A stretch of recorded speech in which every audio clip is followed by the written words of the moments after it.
Hello and welcome to this week's GG Weekend Watch, kindly sponsored by Bet.UK, where we are back once again after we have had a crazy festive period. We have had back-to-back racing, but none of us mind when it was as good and competitive as it was. We have had a little bit of a breather this week, but we're right back into the quality action again this weekend from Sandown and Wincanton, and I shall be looking ahead to the feature races with Andrew Carter. Whoa, you two have got married now.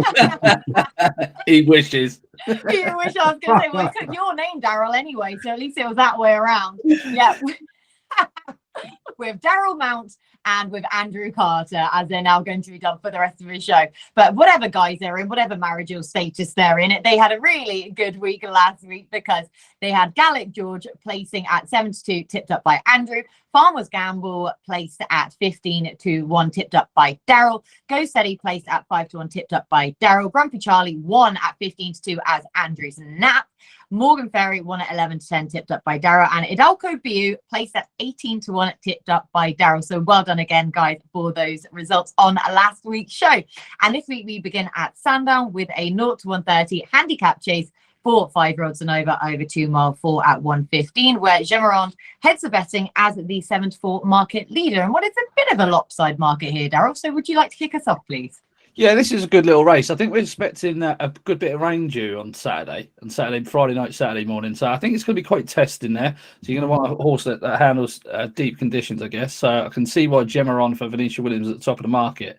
He's a bit slow, though. That'd just be my concern with these railway fences and around Sandown. If he makes a mistake, he's not going to have the pace to get back into it, I wouldn't have thought. So I'm quite happy to take him on at the top of the market. I like PJB for Richard Spencer. This horse was really, really well backed at Haydock last time, but he fell at the first, fell at the 7th, but he was travelling all right. And the time before at Carlisle, I thought he caught the eye out the back of a good field. I thought they were just giving him a bit of experience that day. I think he's pretty well handicapped off of mark 127, very unexposed.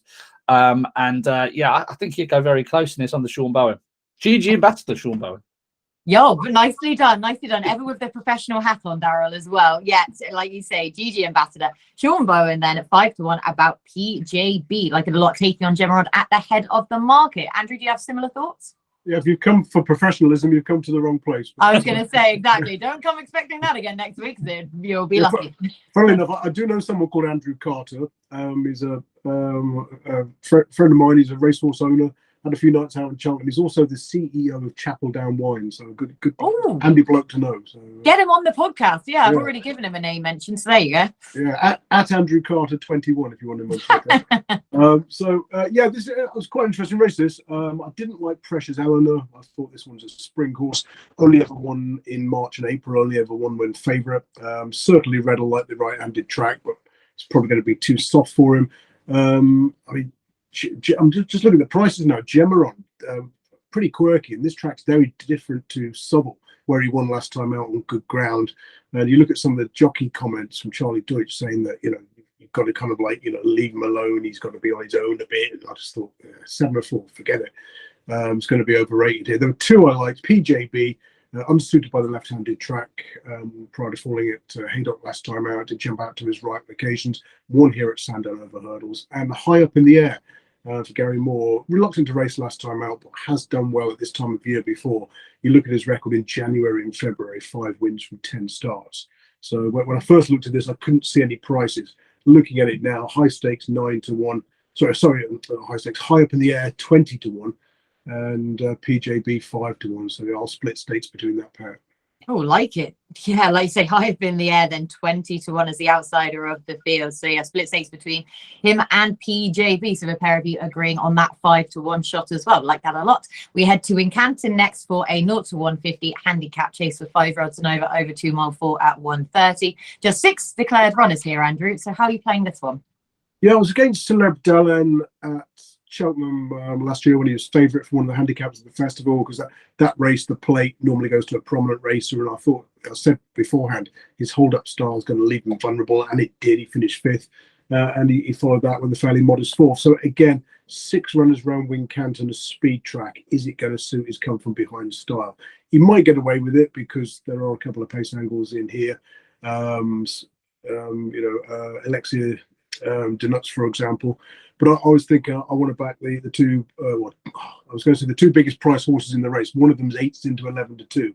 That's Messire des Obeaux, who goes well at this time of year. 2 runs at Wincanton would have produced 2 wins. The last of those in Grade 2 company when he beat Protectorate into second, albeit 2 years ago. As I say, he's an 11-year-old now, but you've got to give him a chance on that sort of price. And Galahad Quest is the other one. This is a horse they keep running in big fields, usually at Cheltenham in those big 2.5 mile handicap races, like the Paddy Power Gold Cup, etc. And he keeps running all right, but not brilliant, 5th, 6th, that sort of thing. So back in a small field at a time of year when he's won previously, both his wins in January and February, soft ground suits. I thought of the prices with Jane Williams's yard going well. Galahad Quest over Messire des Obeaux for me. Oh, cool. Yeah, Galahad Quest 10-1 outside. And like I say, Messire des Obeaux has been backed in from 8-1 into 11-2, though. So, yeah, he probably would have been the second biggest price horse then in this race. But taking on those at the head of the market is Andrew. Daryl, are you thinking along similar lines? Yeah, very similar lines. Whoever priced this up got this completely wrong because Messire des Obeaux should be favourite for this. Oh, yes. I think this horse is a cracking bet on Saturday. I've got to be honest with you. 2 from 2 at Wincanton. Goes well after the turn of the year as well. Got very rarely beaten, just in sort of January, February time. His last run, I know it came like a long time ago, 385 days ago, but he was chasing home Le Homme Presse over 2 miles 5. And he just sort of emptied out. That was a proper grade 1 pace they went that day. And his sort of stamina was found out. He's a bit more of a speed horse rather than a stayer. But coming around the home bend at Ascot, he was definitely on the Homme Presse's tail. And Le Homme Presse was rated 136 then. He was giving him £7. He's got a great record fresh. He won here in December in 2020 when he was returning from 300 days off. Alan King, I don't ever have a problem with any of his horses sort of turning up first time because he knows how to get them right. They don't have too many options for this horse, he's been very difficult to train. So every time he comes to the race course, he's there to pick up some money. So I think he's going to go very, very close here. He's down to a mark of 140. This is just set up for him to run really well. I think Alexia de Nuts gets Cheekpiece for the first time. We'll try and make the run along with Kilteely Briggs. I think Magic Saint needs the run. He needs to run after a seasonal break. I didn't really like Galahad Quest because I thought he was a bit slow.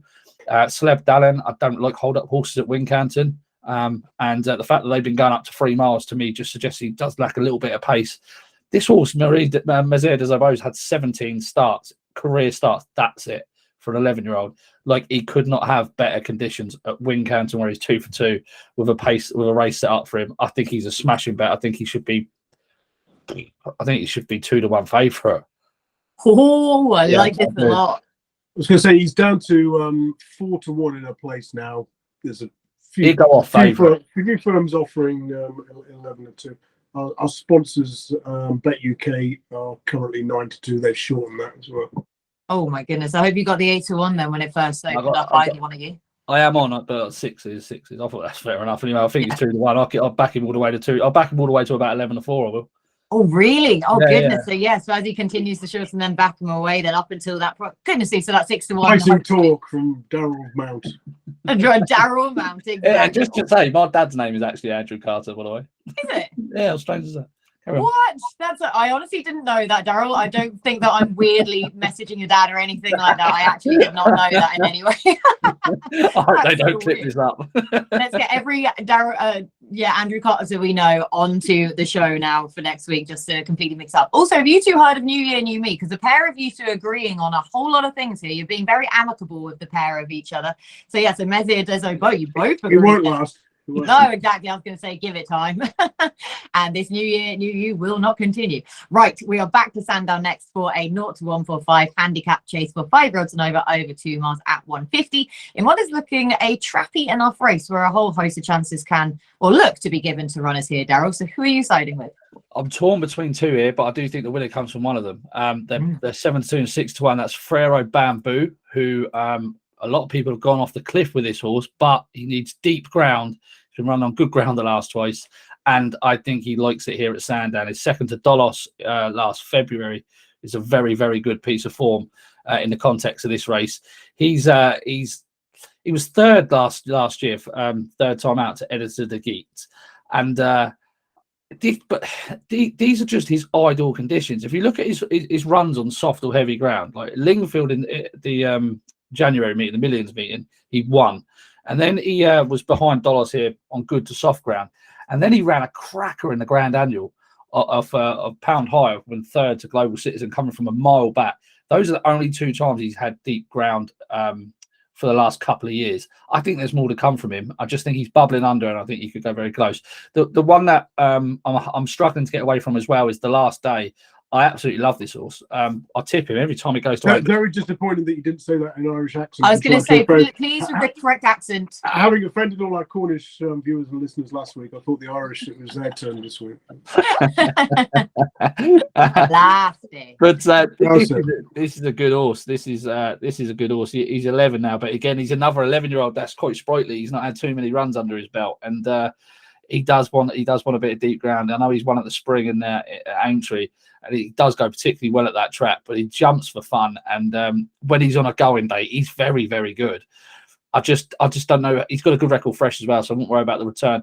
I just don't know how much I trust him. That's just the worry. And I think Ferrero Bamboo is more likely to give his running because he has got blowout potential The Last Day. I'll stick with Ferrero Bamboo. Okay, are you going to have a saver though at 7-1 on The Last Day? Yeah, I expect him to drift as well, so I will do. I'll wait until the off, but I expect The Last Day to drift. I don't know why. I'm just got a funny feeling.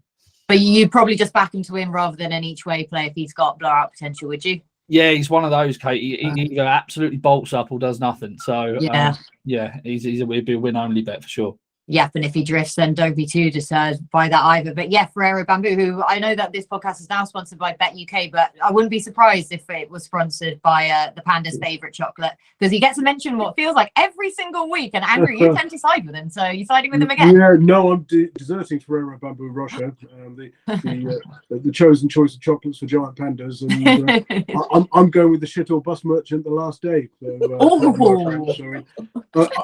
I put him up as a bet in my column first time out last season. He drifted to 25-1. I think I put him up at 14s or 16s. Smooth headway, led going easily, 2 lengths ahead when fell heavily at the last.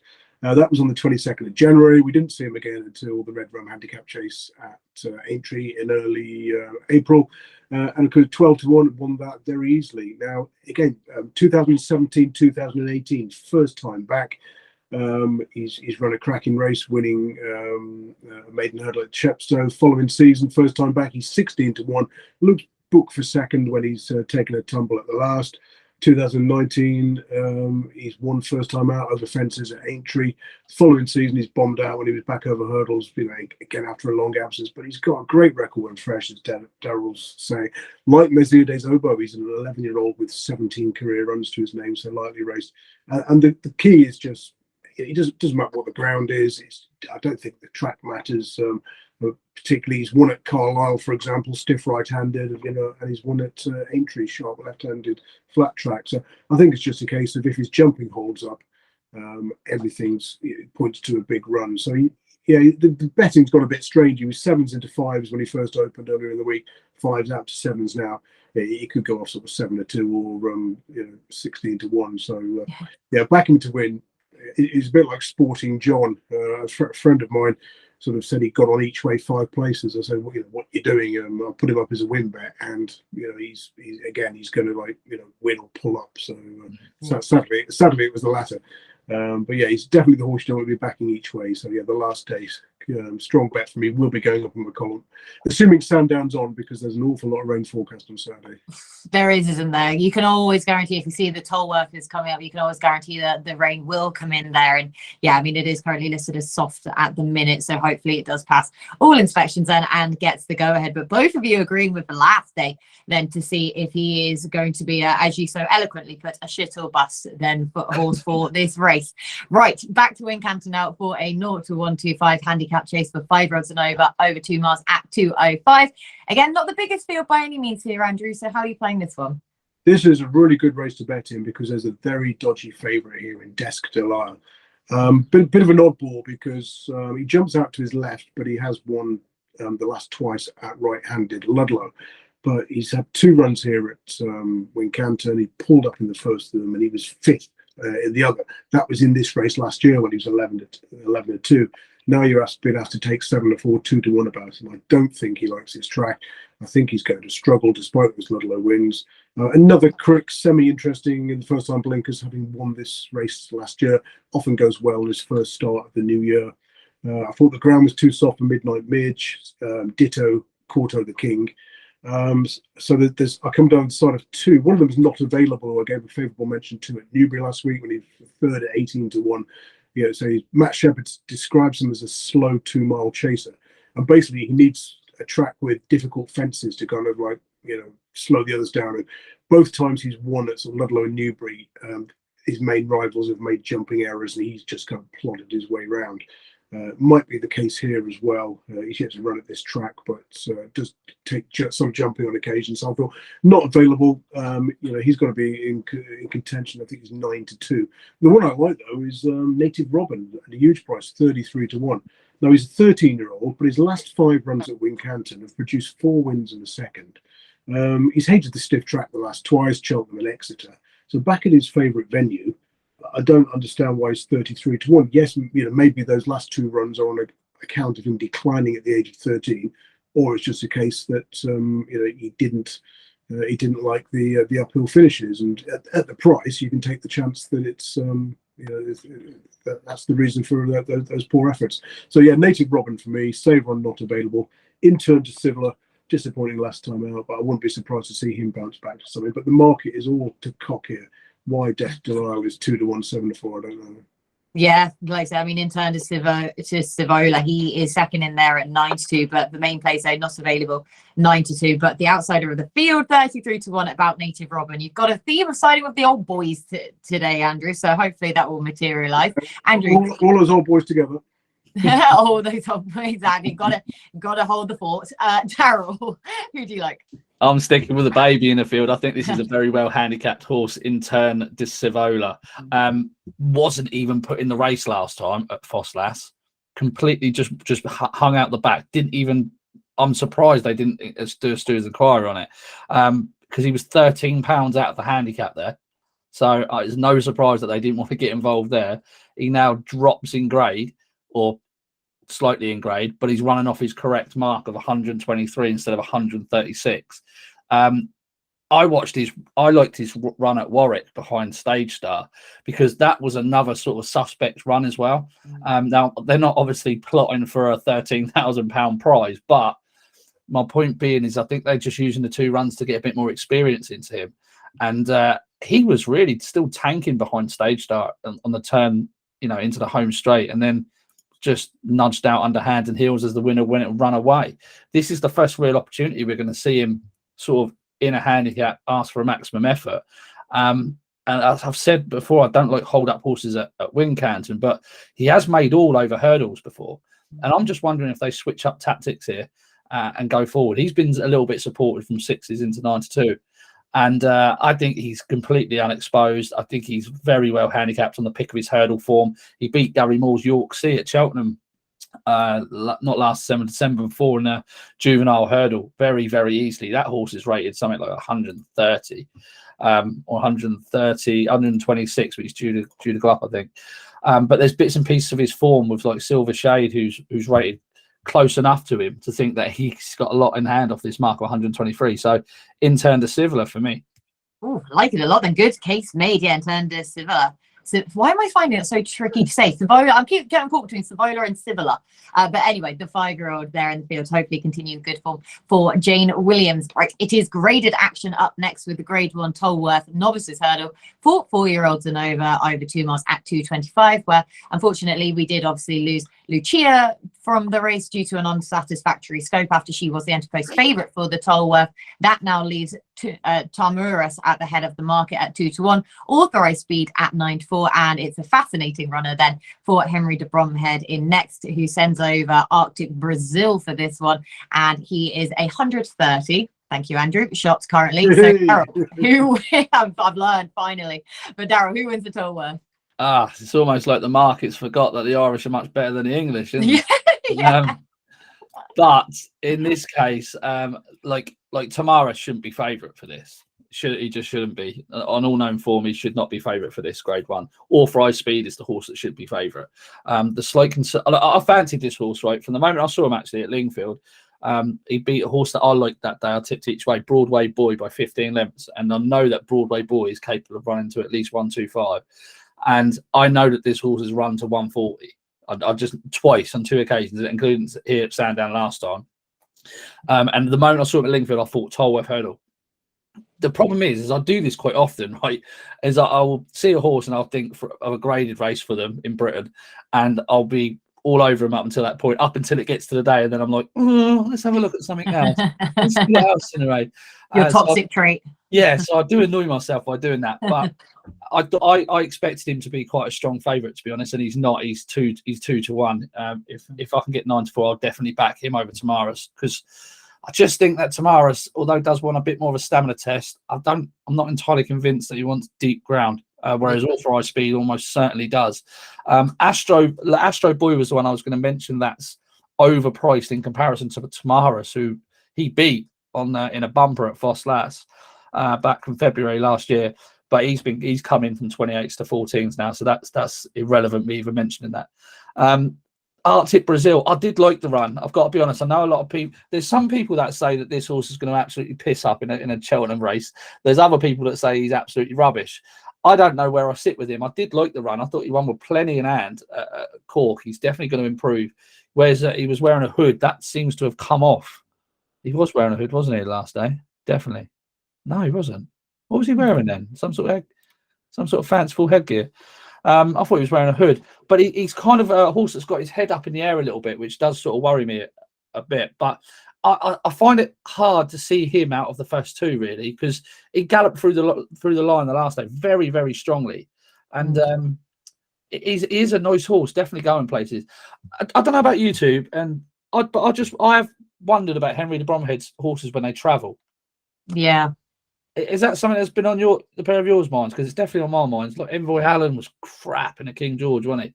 Like I think Menelarindo when he came over to King George was crap. Like he had a terrible Plutard, Betfair. Like I don't know if it. I mean, and trust me, this is not stable form, right? I'm just wondering about like the travelling over. If it's something, I don't know. I'm confusing myself. Authorised Speed, Kate. I thought you were going to say maybe the magic carrots only work in Ireland and not over here. Authorised Speed, Kate. Weird. Hopefully. Oh, so siding with Authorised Speed all the same anyway. Yeah. I'm in agreement with you there. I thought he was going to be favourite when we lost Lucia from this race. I kind of thought, and I totally agree that I thought that the ground was against Tamaris as well. I thought Authorised Speed, well, sure, he'll go off favourite then with that proven course and distance form. Just his jumping that worries me a little bit. Yeah, that was Goshen-esque, wasn't it? Oh yeah, it was exactly. He just has to follow his stablemate by rooting the last then, doesn't he? Yeah, they love that, don't they, the more horses? But but like I say, that is a slight concern. So sorry to step in there, Andrew, but we talk about Arctic Brazil. I am going to side with him because, like you say, I just think that the Irish horses are still better than ours. And it's interesting that Henry de Bromhead's sending this lad over for this. Potentially it is just scouting out the British competition, or it may just be to pick up a more feasible grade 1 in novice hurdle company this side of the Irish Sea, because the impression you got on the back of his win last night, you thought, well, he'll just step straight into graded company on the back of that, because that was a good maiden hurdle at Cork. The correct horse was in second in Mercury, and he just won it easily from that strong favourite. So hopefully he just settles and jumps that bit better himself this time, because he is going to need to, but he looks set for this race, and hopefully it's another Tolworth success in as many years for that sire of the moment in Blue Brazil, who obviously was the sire of Constitution Hill for this race last year, because I think Arctic Brazil is a proper one. I wouldn't be one extreme like you say, Daryl, of thinking he's absolutely going to bolt up in a Cheltenham Festival race, but I also don't think he's useless. Can we just, it seems like you can't have a middle ground in racing, but I'm going to be no, it's all black and white. It is, it's all black and white, exactly. A machine or a donkey, either way. Andrew, who do you like? I normally like this race. When I was bookmaking, I learned to sort of look at knee action and watch horses going to post. Wendy Perry, daughter of bookmaker Ivor Perry, sort of taught me, what to look for. And she'd say, no, can't win, no, can't win. Yeah, that's the winner. And it's amazing how often she picked out the Tolworth winner, just watching them go down on what was usually heavy ground. Now, I'm against Tamaris, like Daryl, listed winner last time out at Haydock.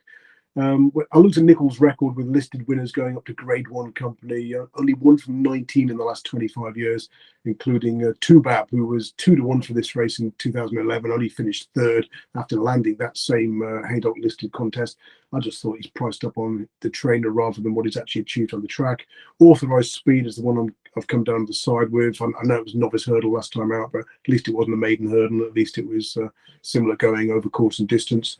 Arctic Brazil. I mean, Henry de Bromhead, when he goes from a maiden hurdle winner to try to win a Grade 1 in a single step, he's I think it's 1 from 29 or 1 from 19. I think it was actually, and that was Bob Ollinger. Oh God, that's not. Admittedly, quite a few are big prices. I mean, I took the view that the reason he's coming over is because he's not good enough to win a graded race in Ireland, perhaps, and. The 7-length third in that maiden hurdle he won was beaten 24 lengths at Limerick next time. So, it's not for me at that price. I'll go Authorised Speed. Okay, siding with Authorised Speed though as well. Yes, so that's going to be very interesting to see. But both of you agreeing that he probably looks a little bit overpriced then at 9-4, all things considered. Now, one of my favourite races of the season is the Veterans Handicap Chase Series final at Sandown for 10-year-olds and over. So, but for all that, we don't actually have any 10-year-olds then within this, because 10-year-olds obviously can't qualify for this because they've all turned a year older on the 1st of January. This race is over 3 miles, and Andrew, it's a wide open renewal this year. So which old boy or old girl comes home in front? Yeah, cracking race, isn't it? Lots to sort of get stuck into. Some interesting stats. So there's 7 runnings of this race previously. The top 5 in the weights are just 1 from 36. So horses who finished first or second last time out, 1 from 35. It's also not been ideal to have run in a Veterans Handicap Chase last time out. I think it's 2 from 48 in a loss of £18. Most of these are sort of qualified earlier in the season and then perhaps running better company last time out. And also, it's very rare for a horse not to have had 2 or more runs in the last few months. So, Ramses Tataye, favourite at 11-2, only had the 1 run in the last year pretty much. Wasn't usually keen on him. Snow Leopardess, wonderful though she has been, that those last 3 runs you're starting to sort of worry about whether there's a problem with her. And at 13-2, I can leave her alone. So Prime Ventures, won this last year. Evan Williams has got a good record in the race. Wouldn't put you off putting that one in your play spot. But I was sort of looking further down the field. Broken Quest was one of the ones I backed. I think he's about 33-1. Yeah. Now, Keep scrolling. he was beaten 23 lengths by Evers Oscar at Cheltenham last time when a 16-1 shots. But I just thought he needed to come back to a right-handed track. He's now 0 from 9 under rules when racing left-handed. Right-handed, he's won 9 of his 19 starts, near 50% strike rate. And he qualified for this earlier on. He's 1 from 1 at Sandown. So ground-wise, he's won on heavy, but over 2.5 miles. Whether he wants it that soft over this sort of trip, I'm not so sure. But at the price, you can take the chance. Run to Milan's an interesting one as well. The Victor Darnell horse, useless left-handed. Right-handed, he's won 4 of his 12 career starts. He's been in the first 4 and 11 of the 12.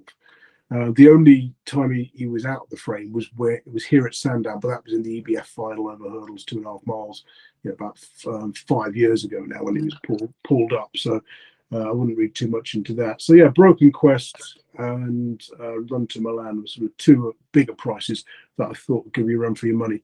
Kustar Civil is interesting, second start for Venetia, and I thought Chambard might run better than he did at Haydock. But it's a cracking old race, and say one of my favourite races of the year.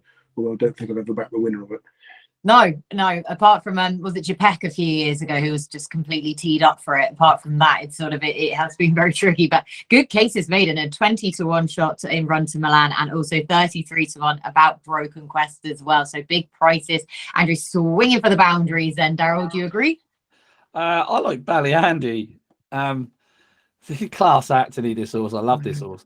I thought the trip at Cheltenham last time on the back of a short break in November, when behind Magic Dancer and Saint Xavier, I thought, and Broken Quest actually, I think, was just too short for him. I think he wants to go back up in trip. he's not got a. I mean, you go back to the Perth run in September, and I think we know that that was just a bit of a jolly up for Nigel Twist and Davis.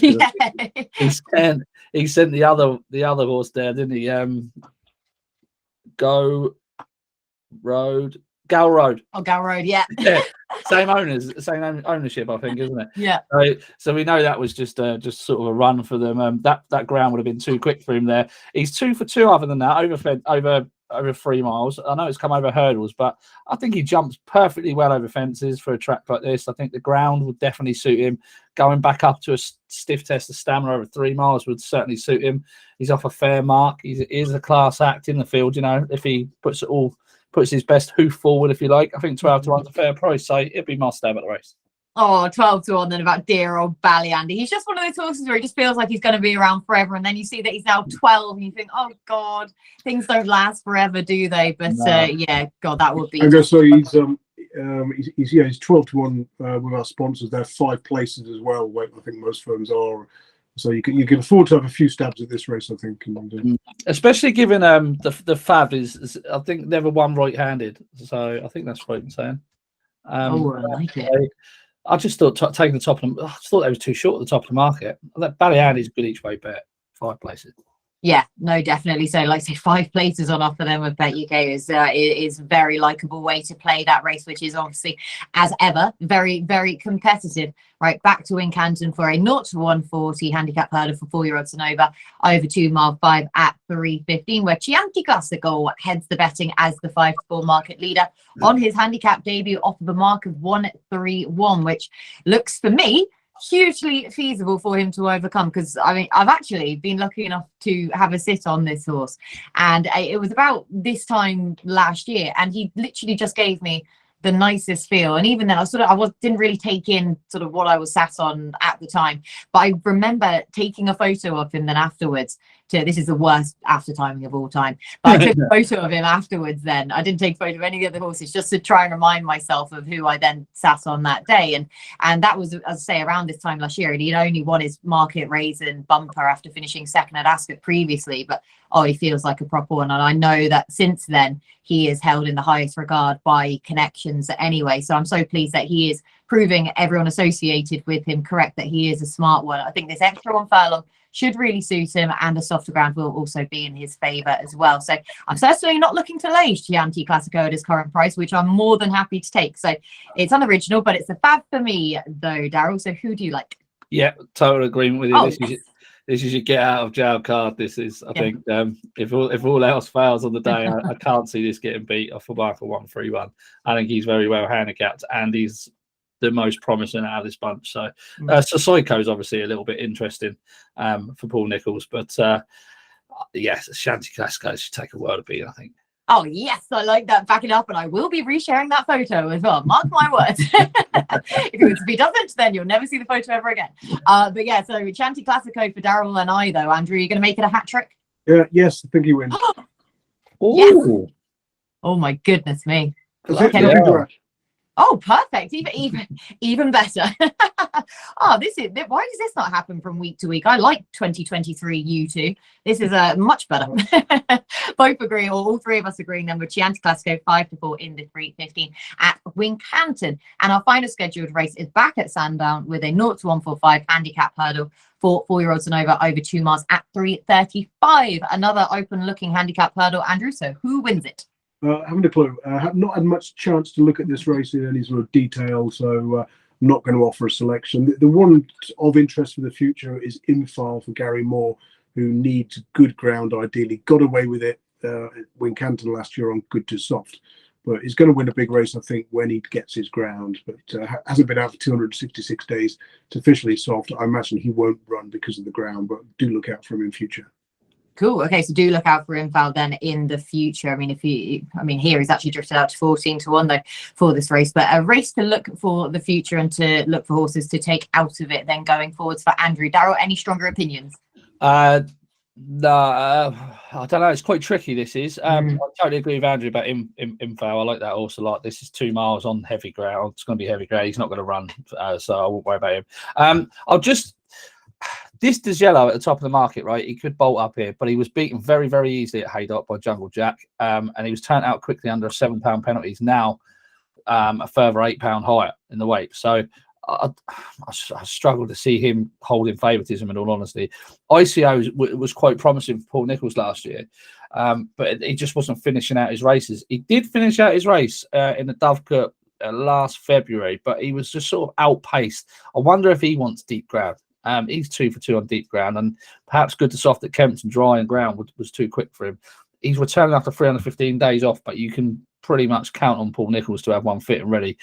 So he's definitely of interest. He's around 4 to 1. Lightly squeeze. Like, for me, this horse has easily got the best form in the race. I tipped him at Kempton last time when he won in November. They've given him plenty of time off because that came after a long old break. He doesn't tend to run well second time out after a break. That would be the slight concern with him. In the air is interesting for Gary Moore. Hardy de Saul, the same, but they're all sort of interesting without sort of standing out. I'll give a good mention to one at a big price. 50 to 1 is Palladium. He's 2 for 2 at Sandown, right? On heavy and soft ground. Bolted up 10 lengths and 11 lengths in his 2 starts. Looked a really promising horse for Nicky Henderson. Nico is on for the first time for Polly Gundry. And it's just interesting that Nicky Henderson only sent this horse to Polly Gundry a couple of days ago, January the 2nd. So they persisted with this horse for nearly 18 months.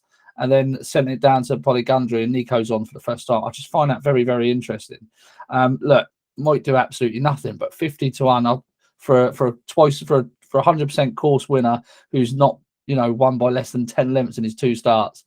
I mean, you'll find worse 50 to 1 shots than that. So I think he'll do for me, Palladium. Yeah, and after we got, those 2 back-to-back was 150 and 100 to 1 winners at Newcastle yesterday. Like I say, you would find worse 50 to 1 shots then for Palladium, doing the old Santini switcheroo. Yeah, and he did go off 5 to 1 joint favourite for the Boodles 2 years ago. Yeah. So he's off and what was he rated then? 137. He's now off 126. So yeah. I'm going to back him at 50 to 1. Go on, the boy. Yeah. Do it exactly on the closing race. Why not? Exactly. Santini definitely didn't lose his form from what he had previously at Nicky Henderson. So going to Polly Gundry's in these Kelvin Hughes colours. So Palladium might just be the one. 50 to 1, like the good way to finish, Daryl. So have you got any more of those 50 to 1 shots that we can go to all with this weekend, please, from anywhere else? No. I've got absolutely nothing from anywhere else, in all honesty. There's a couple of interesting ones on the all-weather, but I think they'll be priced accordingly. So, no, nothing really. No, that's it. No, fair enough. Then it's just that it is that time of year in January now, isn't it? Andrew, anything from anywhere else? I'll go free solo in the 110 at Lingfield. Very impressive here earlier in the week. One with a ton in hand, despite racing on the slowest part of the track. That was a mile, but did win over this 7 furlong trip the time before. I just think he's very progressive. He's going to eat this lot for breakfast. Probably going to be priced, between 5 to 4 and 7 to 4, probably closer to the 5 to 4 mark. Maybe if you want to enhance that, do Broxy for the forecast. Oh, okay then. Yep. So hopefully enhance it with Broxy then for the forecast in that race at 110 at Lingfield. Now, I was gonna let you go first, Andrew, with your nap, but I'm not gonna let you because I'm playing dirty. I'm going Chianti Classico for 315 at Wincanton. So up yours. You're going next. I'm going to go. I was going to go the last day. I think I'll go free solo in the 110 at Lingfield. So it sounds like it might be a short price treble coming up with our naps.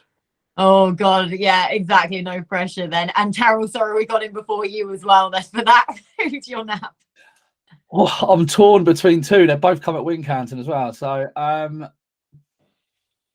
gonna go. Do you know what? He's the right nap. Messire des Obeaux in the 130 at Wincanton. Yes, after you both agreed with him as well then. So lots of agreement this weekend. So this is either going to be brilliant or terrible for us next week when I'm listing off all of our results then on next week's show. But hopefully there is plenty of luck for the pair of you two. So thank you so much for watching. Thanks so much to the lads for all of their hard work. Thank you to our sponsor, Bet UK. And we will speak to you again next week.